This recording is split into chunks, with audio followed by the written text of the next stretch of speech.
and welcome to 1 PM News. My name is Diana Ndulu and here are the top stories making headlines at this hour. We begin with the latest development across the country, including updates on politics, education, and ongoing weather situation.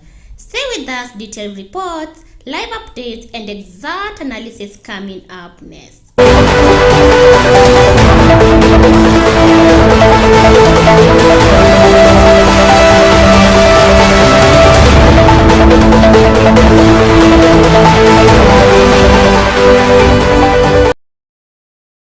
Two builders are trapped under debris of 22-story building collapsed earlier this morning in Westlands, Nairobi. Emergency team rushed to the scene soon after the incident was reported. The Red Cross said the rescue efforts are still ongoing to reach the trapped workers, and the two other workers were successfully rescued, were not injured.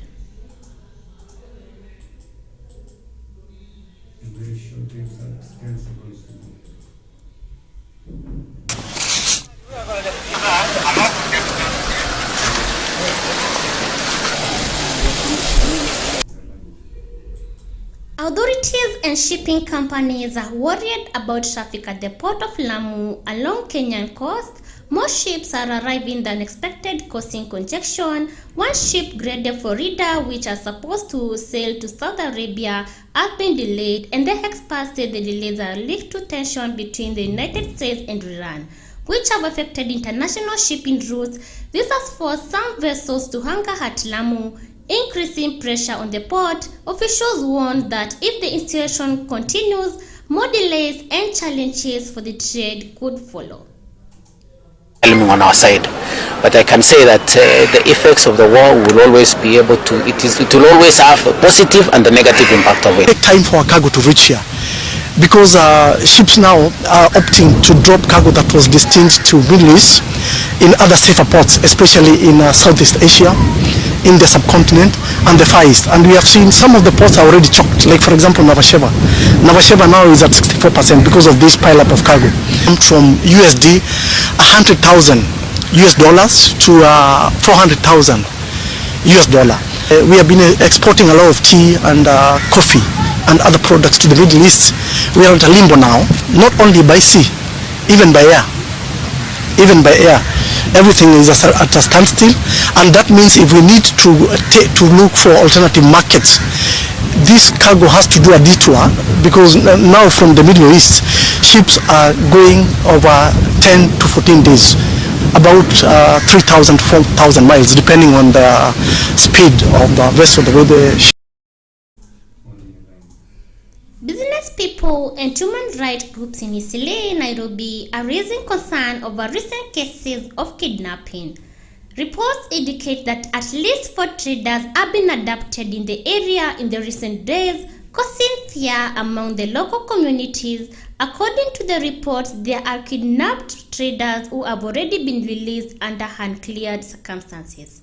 However, questions remain about who is behind the incident and why are they happening.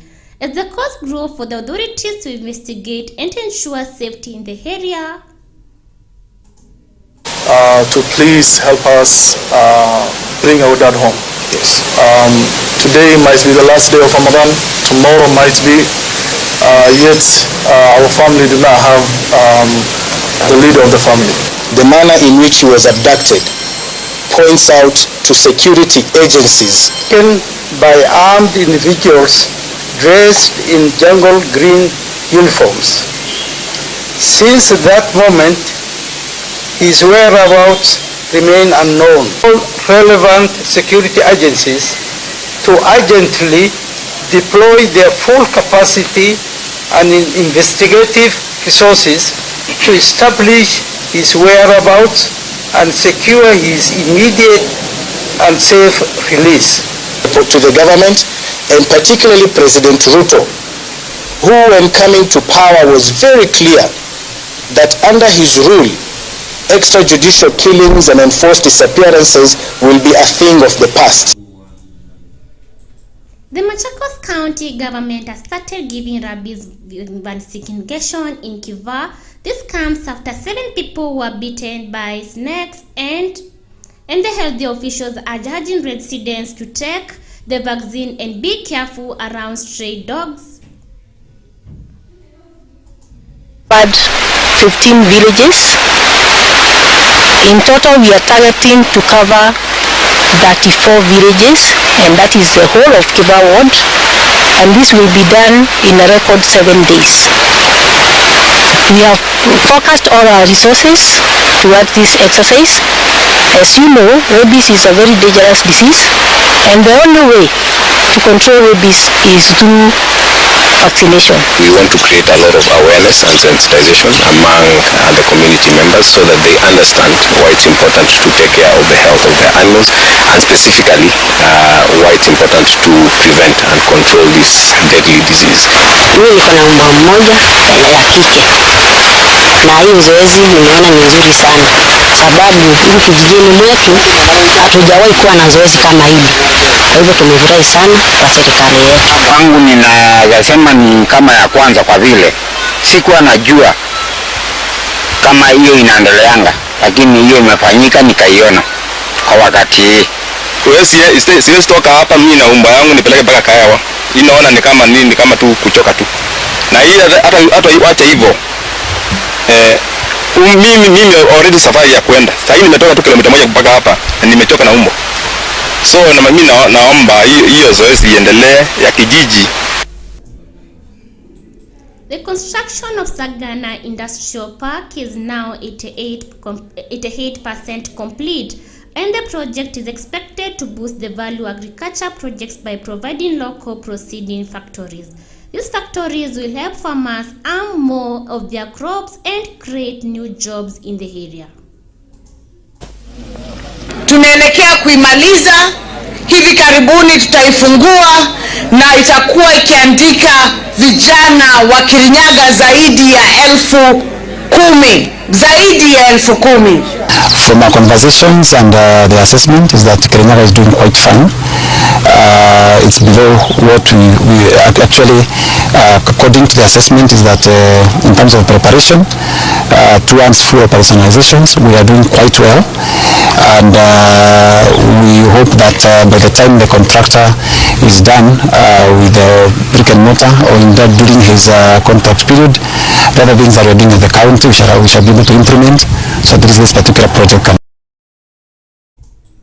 In West Pokot, local communities are benefiting from new water project led by Squat Association of Vihai and Agroforestry. This project aims to protect clean and reliable water to residents who previously faced challenges accessing it. Several wells have been dug and fitting the solar-powered pumps, allowing residents to easily collect the water, and the solar system ensure the water is available even in areas without electricity, improving daily life and supporting farming and other community activities. So even within the community here, when you have water, then you realize that somehow people begin to want to work together, to want to do things together. It's not just about providing clean water, but it is also about providing water to help in the nutrition. And in this case, we have seen the school being able to develop and expand their nutrition garden. Tumepanda miti, tumepata mboga, tumepanda chakula mbalimbali. At the same time, hii maji inaserve na the community, the primary side of it. We want to welcome all our partners that we partner together in this endeavor.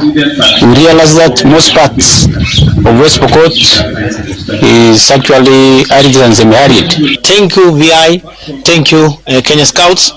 This project maybe in your objectives might look small, but with us we see it as a big project. It will make a tremendous impact. Livestock diseases continue to pose a serious threat to farmers in Kajiado County. Many animals are still at risk, affecting local farming and livelihood. New efforts are now underway to address the problem. Authorities are using scientific measures to control and prevent the spread of those diseases among the livestock. Kwa vile tunaona sisi hii mfugo wetu tunapotumia hii dawa imeongezeka tano. Juu wakati ule wa mtoto wa mbuzi kabla hajaanza hii dawa, hatujapata hii dawa inakufa. Bila sijui ni nini maua.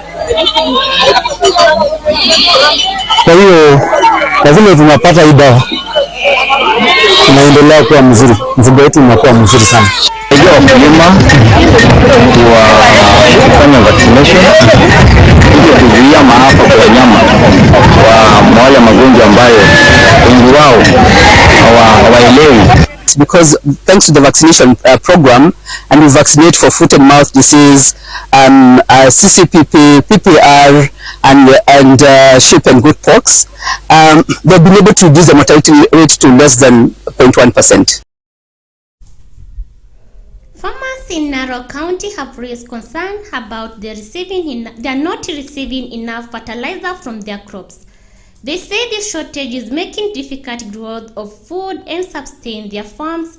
The farmers are also asking the government to repair roads in the area. They say poor roads make it hard to transport their produce to the market, affecting their income and their livelihoods. Tuko na shida kubwa ya mbolea na road infrastructure. Is a main problem now to the farmer. Sasa tunaomba Mheshimiwa Rais akikuja kuanzisha hii barabara ya standard gauge railway akumbuke mambo ya mbolea, kwa sababu wakulima wameumia sana, kwa sababu mbolea inakuja kwa uchache. Hata mtu unakuja ukitaka mbolea 100, mwingine anataka 200, mwingine anataka 20. Tunawekwa wote kwa laini moja mbolea 5 kulingana na vile inakuja. Hii 5 tunaona itatupeleka muda, itaisha ya upanzi hapa Narok. Tunaomba serikali itusaidie tupate mbolea ili tuweze kupanda kwa muda yule ambao unafaa.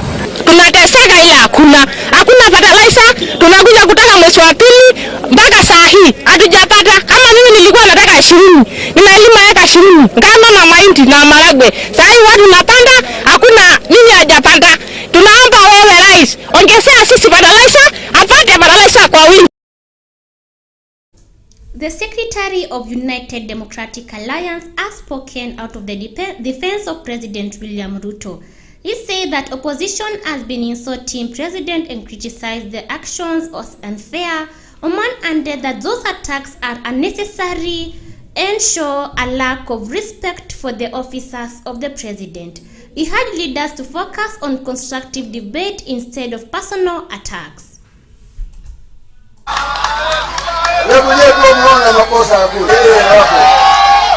Hapa sisi tunasema ni William Ruto na Profesa Kithure Kindiki.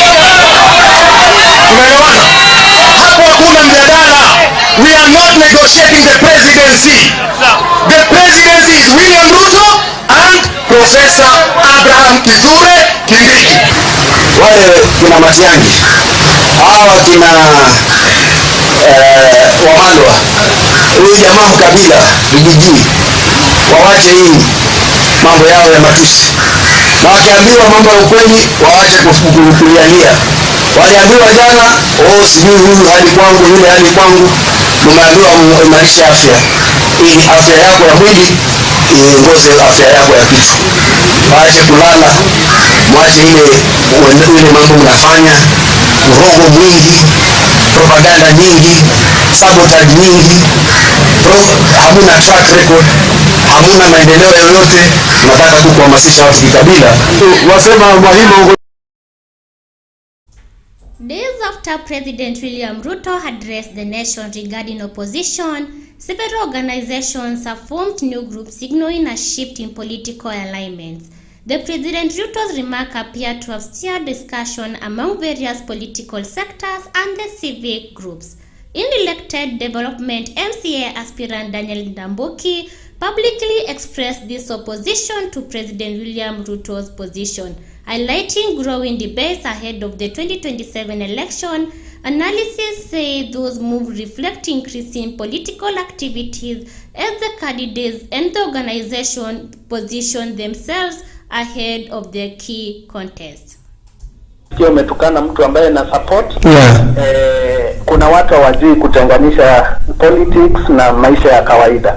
So if today kama wewe Caleb una support 2 term, mimi na support 1 term, ikiwa watu wako wa 2 term watatusi watu wetu wa 1 term, I forget that tumekuwa marafiki. I start carrying that bitterness hata kwako. That is where now unaona nchi imechomeka, watu wanaanza kupigana. Na hivi Caleb, whenever these leaders are elected, tuko na matarajio fulani. From character mpaka kila kitu. Na I think this was something that even the constitution ilikuwa ishaona, that leaders cannot be left just to operate freely. That is why we have the chapter 6 of the constitution, leadership and integrity. Yes. Na mambo mengine mengi ya kucontrol.